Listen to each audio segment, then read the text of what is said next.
I used to work the night shift at an assembly factory specializing in axles. Night after night, I found myself there, often on mandatory overtime from 6 p.m. to 6 a.m. Reflecting on those days, it felt like I practically lived in that building more than my own home. Situated down a lonely road on the outskirts of town was where this grimy old place sat. The machinery groaned and the lights in certain areas flickered like they were on their last legs. Despite having only been there for about 7 months at the time, the relentless hours and demanding nature of the job made it seem like an eternity. Eventually, I became highly proficient on one of the assembly lines, and my efforts were soon recognized when I was promoted to lead it. As line leader, my responsibility was to ensure smooth operation and to oversee the assembly techs, ensuring things moved along quickly yet effectively so production numbers could be met. That place drove me crazy. Nothing ever seemed to flow how we needed it to, and even though I'd learned a lot about how to troubleshoot the machines and get them back up and running, we'd have those really bad nights where nothing felt like working. Our numbers would be in the red, parts would come out faulty, and the workload just seemed to grow beyond what we were capable of. Well, that night was one of those nights.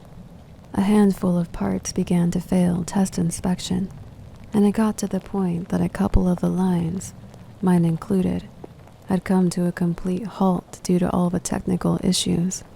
As time dragged on, my supervisor stepped in and sent me to the back of the factory to begin tearing down the bad axles, salvaging what we could. I never liked that part of the building, but I agreed without a fuss. I'm not superstitious or anything, but going back there was like a time warp, and it always made me feel odd. The area held scrap, and a lot of the old, outdated machinery that hadn't been used in years. Dusty caging where some of the belts used to weave through narrow hallway-like courses, and bad lighting that just added to the already drab atmosphere. The air back there was thick, with the smell of oil and metal, and the only sound was the drafty airways and distant hum of the machines coming from the main workhouse area. I threw on a fresh pair of gloves and began hoisting an axle to the breakdown table when I heard it. A faint tapping sound. Being in a large warehouse with a bunch of machines and other equipment, that tapping could be anything, but I instantly compared it to the tapping of a finger against metal. It was the tone and the cadence that made me think that way. I ignored it at first, but the sound only went to the back of my mind until I couldn't ignore it anymore. I looked at the hoist for the possible source of the sound. Nothing. I wiggled the axle on the breakdown table, checked my surrounding area. Nothing. And the sound occasionally persisted. It wasn't until I turned to face a darkened area of the room, a cluttered area which housed racks storing various items. I jumped as I noticed something chilling. There was a man, practically a silhouette from the shadows, so I couldn't really tell who it might be. He was just standing there facing me, watching. I could see him through the spaces in the racks, but the strange and disturbing thing about him is that I couldn't see his legs. It was like he was just a floating torso and head. I had taken my eyes off him for just a moment as I squeezed them shut, figuring I was seeing things due to possible sleep deprivation. When I looked back, he was gone. My heart was in my throat, and I didn't waste any time getting out of there. I practically ran back to the main work floor, my hands shaking so badly I could barely take off my gloves, which were now coated in sweat. I walked around with purpose, looking like I knew what I was doing as I tried to regain my composure. I desperately didn't want to be back in that area alone again, but at the same time I felt silly. I'm not gonna jump right into it and say what I saw was a ghost. But if it wasn't one, what else could it have been? I'm still at debate with myself. With a place that old, there's bound to be history. So either I saw a glimpse of it, or I just needed more sleep.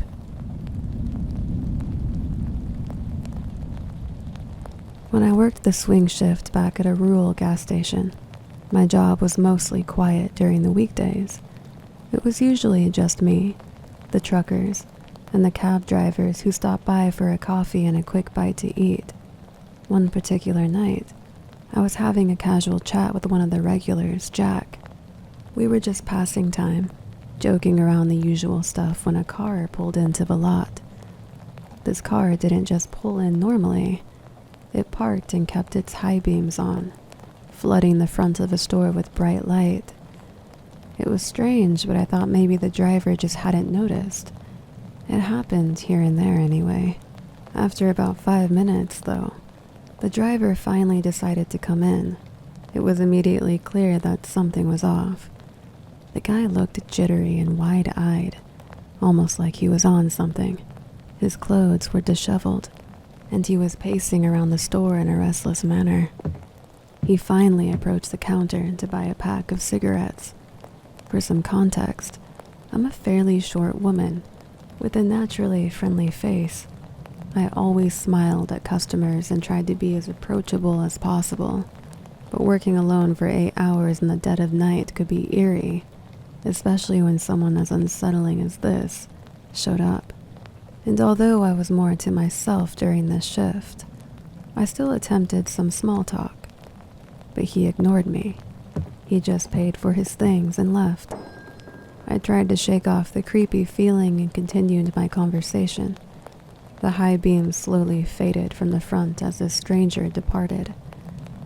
Jack decided to linger in the shop for about an hour, I guess just to make sure everything was okay.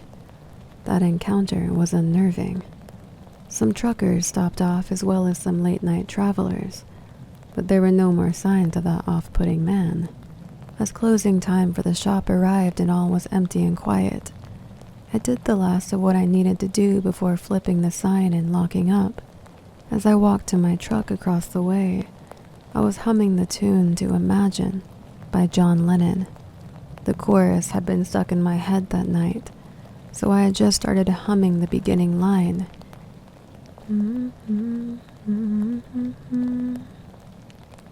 When almost instantaneously, I heard a scraggly reply come from around the corner back area of the shop.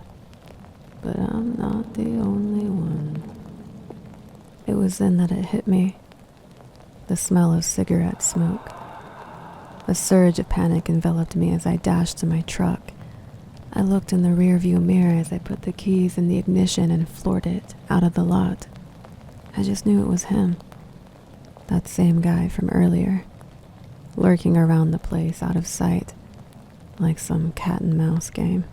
That night left me feeling rattled, something that's been thoroughly ingrained in my memory. I had my schedule changed and refused to work another night after that. You just can't be too careful these days, especially in the quiet, lonely hours of the night shift.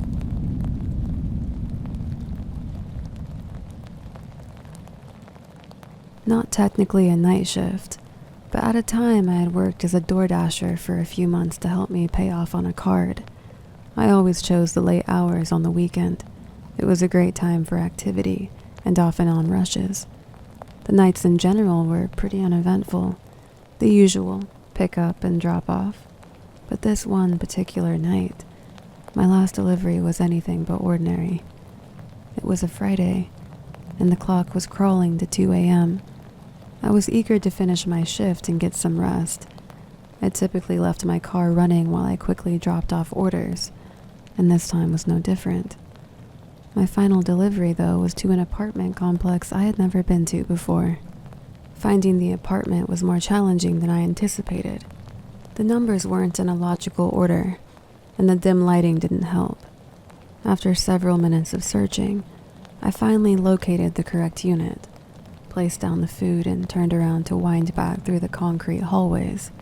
It was sketchy, to say the least, and I jogged back instead of walk, eager to get home but also in one piece. As I turned the corner, I had just caught a man standing right next to my driver's side door, attempting to open it. I saw the motion of his hand and heard the faint pop of my door handle as it denied his entry.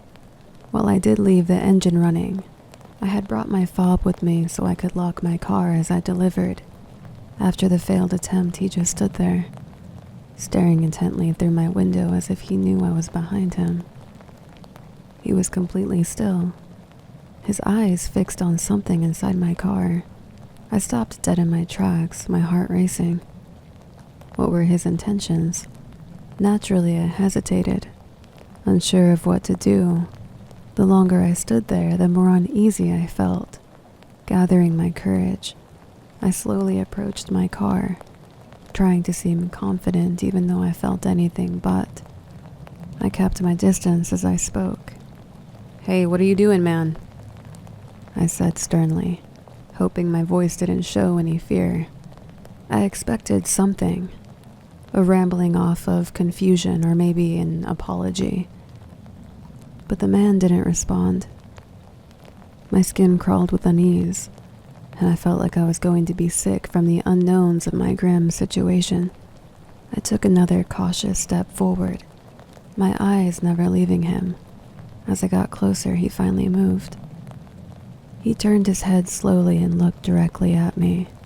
His face was partially obscured by the shadows, but a street lamp nearby lit up just enough. He had this look on his face, one I can't explain.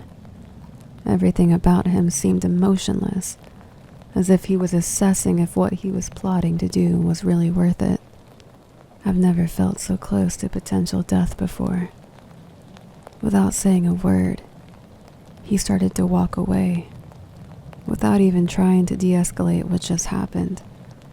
Without doing anything, I stood there frozen, watching him as he disappeared into the night, cutting across a section and slipping out of sight through some dense trees. My body and mind were in shock, unable to even process what had happened. I had hurried back to my car. My hands were trembling as I unlocked my door. I quickly scanned the inside and the back seat to make sure nothing was amiss. I locked my door instantly, picturing him bolting toward me and clawing at my window. Everything seemed normal, but the unsettling encounter left me in a paranoid state.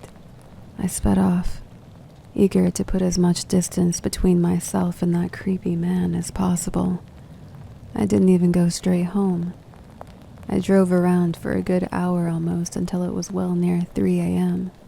Something about that just made me feel like I was being watched.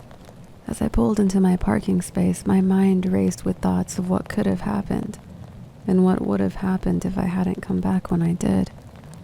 The questions swirled around in my head, making it impossible to focus. Needless to say, I stopped doing nighttime rushes after that experience, and that night alone I replayed the events over and over in my mind. It was a huge reminder to me that even during the most simple of things, you never know what encounters you might have in the dead of night.